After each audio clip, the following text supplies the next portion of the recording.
Okay, so let's see if we can figure out what the events were that led from Piper being afraid of the water to Piper loving the water. So some of the things I have little things in there like Piper waiting for his mom to feed him, um, and little things like that. But I don't know if those led to the solution. So I'm going to think of just the ones that led to the solution. So he I remember him going out to the shore, um, to the waves, and um, being frightened. Then I remember, I'll have to scroll down here a little bit. I remember he ran into a hermit crab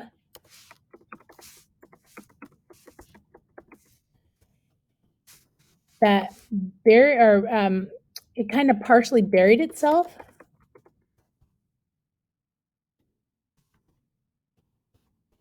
in the sand when a wave hit. Piper buried himself in the sand. And then Piper realized that the water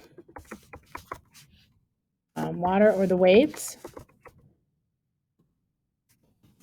weren't so bad. And then suddenly he's not afraid of water anymore. So that is how I went through and thought about it. Now, it could be different. There could be lots of different things, but that is how you come up with events. The events must lead from the problem to the solution. There were other things in there, like the crab being so cute and getting the sand out of its shell. And there were events in there about Piper running around and grabbing all of the clams. That would be the falling action when he was going around grabbing all the clams for the other birds to see. But they didn't lead to him solving the problem of being afraid of water. So I'm only thinking of those events. If I had a different problem, I could have had other events taking place, but that was the problem I came up with. So now let's see what you need to do for today's task. So you have 3 choices today. One, you're going to be determining the elements of the story, and you'll be making copies of these and dragging them, dropping them in the right place, depending on the directions. Here, you're going to do something much like what we just did for the story A Package of Mrs. Jewels.